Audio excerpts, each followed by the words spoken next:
and address all of you with respect to the great Amrit Kal achievement and a time for celebration for all of us, where India, as it has been throughout the ages, either ancient, either medieval, or either in this modern era, we always say that India has been a leader. India has been guiding the nations of the world with respect to ideologies, with respect to cultural orientations, with respect to religious teachings, whether they belong to any particular religion that thrives in this holy land. India has been a leader. And in this leadership, yet again, as a feather in the cap of India's achievements, today we are holding the G20 presidency. When we talk of this G20, दोस्तों हमें ये समझने की ज़रूरत है, मैं बाइलिंगुअली आपसे बात करूंगा, इंग्लिश एंड हिंदी बोथ। हमें ये समझने की आवश्यकता है कि G20 जिसके बारे में बात करते हैं एग्जैक्टली है क्या। और जब India as a global leader, पूरे विश्व भर का गुरु जिसको हम इंडिया को जब संबोधित करते हैं, कहते हैं, तब ऐसा हम क्यों कहते हैं? हमें क्यों कहते हैं कि India has been a global leader? जैसे मैंने आपको बताया कि एंशिएंट टाइम से लेके आज तक अगर पूरी दुनिया को किसी ने रास्ता दिखाया हुआ है तो इंडिया ने।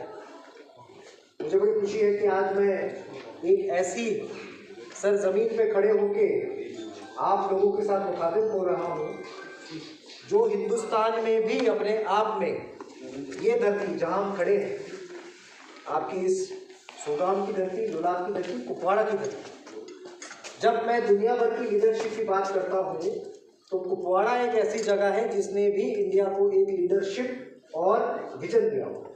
आप पूछेंगे कैसे? सवाल ये पड़ता है कैसे? एंशिएंट टाइम की अगर हम बात करेंगे तो जब दुनिया भर के लोग जंगलों में रहते थे, जब यूनिवर्सिटीज़ की तो बात छोड़िए, कॉलेजेस की तो बात छोड़िए, स्कूल नाम का कंसेप्ट कई देशों में नहीं हुआ करता था, तब कुपवाड़ा के साथ ही लग के जो हमारा एरिया है वहाँ पे ग्लोबल यूनिवर्सिटी हुआ करती थी जिसका नाम शारदा पीठ हुआ। वो यूनिवर्सिटी उस दौरान थी, आज से लेके तकरीबन मैं 2000-2500 साल पुरानी बात कर रहा हूँ, कि जब नामो निशान किसी यूनिवर्सिटी का नहीं हुआ करता था, तब हमारे पास यूनिवर्सिटी हुआ करती थी। सिर्फ देश भर से नहीं तो दुनिया भर से लोग यहाँ पे आते थे और अलग अलग विषयों में जानते थे। आपको याद है कि जब हम India as a global leader की बात करते हैं, मिडीवल एरा की बात करते हैं, एंशिएंट एरिया की बात करते हैं, तब देश भर में तक्षशिला और नालंदा यूनिवर्सिटीज़ के बारे में दुनिया भर में बात होती है।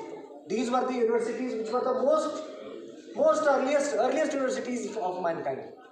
उससे भी पुरानी यूनिवर्सिटी जो है वो पढ़ा। और इतना ही नहीं, उसके बाद भी मिडीवल एरा में भी जब पब्लिक अवेयरनेस की बात आती थी, अपने आप में एक नेटवर्किंग की बात आती थी कि जिसमें एज ए लीडरशिप रोल हमें प्ले करना है, तब इसी धरती पे वो अनवर शाह कश्मीरी भी पैदा हुए जिन्होंने पूरी दुनिया को जो है वो रास्ता दिखाया एक आइडिया का, एक आइडियोलॉजी का, एक तहजीब का। इसी ज़मीन से लोग पैदा हुए जो बाकी आबाद में जाके सिर्फ देश भर के लीडर नहीं बने तो दुनिया भर के।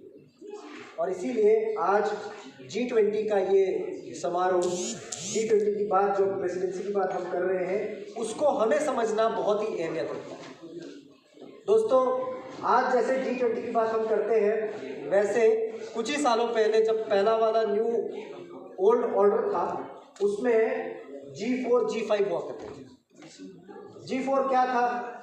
दुनिया के ऐसे राष्ट्र जिसमें हम नहीं थे, भारत उसमें नहीं था, क्योंकि तब भारत जस्ट आज़ाद हुआ था, आज़ादी के बाद डेवलपमेंट का फेज हमारा शुरू था, तब G4 को इम्पोर्टेंट हुआ था। उसमें